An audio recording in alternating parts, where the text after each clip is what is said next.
ఈరోజు మనం ఒక మంచి కథ చెప్పుకోబోతున్నాం. దాని పేరు గాడిద ప్రాణం తీసిన పాట. ఒక గాడిద పాట దాని ప్రాణాన్నే తీసేసిందట. అవును, వినడానికి చాలా విచిత్రంగా ఉంది కదూ.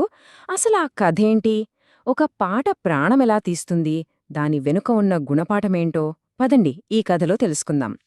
సరే, ఇక కథలోకి వెళ్ళిపోదామా? ఇది ఒక ఊర్లో ఉండే ఒక పాపం పేదగాడిద కథ.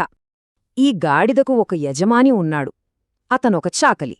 ఇక చూడాలి, రోజంతా తెల్లారిన దగ్గర్నుంచి చీకటి పడేదాకా బరువైన బట్టల మూటలు మోస్తూనే ఉండేది. ఇంత కష్టపడుతున్నా ఆ యజమాని ఉన్నాడే, దానికి కనీసం కడుపునిండా గడ్డికూడా పెట్టేవాడు కాదు. ఇంకేముంది, పాపం ఆ గాడిద రోజురోజుకి ఎండిపోయి బక్క చిక్కిపోతోంది. అయితే ఒక రాత్రి ఆ ఆకలి బాధ అస్సలు భరించలేకపోయింది.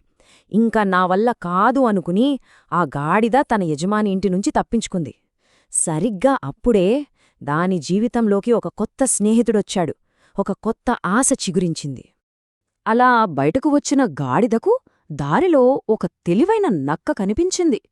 ఆ గాడిదను చూడగానే నక్కకు జాలివేసి, మిత్రమా, ఏంటి ఇంతలా బక్కచిక్కిపోయావు అని చాలా ఆప్యాయంగా పలకరించింది. ఇక గాడిద తన గోడంతా నక్కకు చెప్పుకుంది. అదంతా విన్న నక్కకు చాలా జాలివేసి, అయ్యో నువ్వేం కంగారుపడకు, నా వెంట రా అని చెప్పి దాన్ని ఒక రహస్య దారిలోంచి ఒక తోటలోకి తీసుకెళ్ళింది. అబ్బా, ఆ తోట నిండా పచ్చని రసాలూరే దోసకాయలు. ఇంకేముంది, ఆ రోజునుంచి ఆ రెండింటి జీవితం పూర్తిగా మారిపోయింది. ప్రతి రాత్రి దొంగచాటుగా ఆ తోటలోకి వెళ్లి కడుపు నిండా దోసకాయలు తిని చాలా ఆనందంగా గడిపేవి.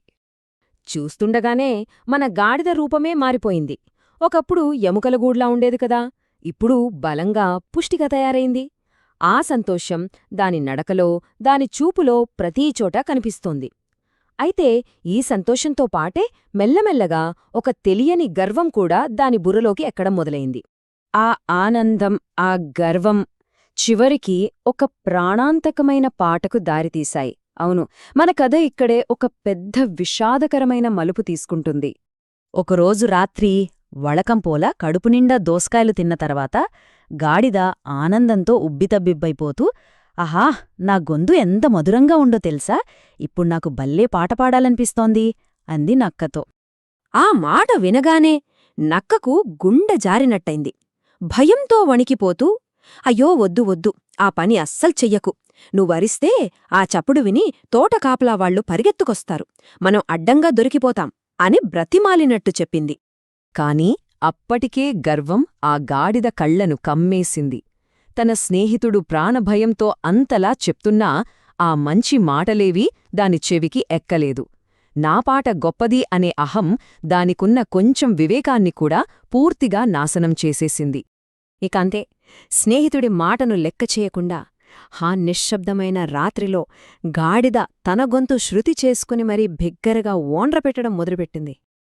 ఆ ఒక్క తప్పుడు నిర్ణయానికి, ఆ ఒక్క పనికి మాలిన పాటకు అది చాలా చాలా పెద్ద మూల్యం చెల్లించుకోవాల్సి వచ్చింది. గాడిద అరవటం మొదలుపెట్టిందో లేదో తెలివైన నక్క ఒక్క క్షణం కూడా ఆగకుండా పారిపోయి దగ్గర్లోని పొదల్లో దాక్కుంది.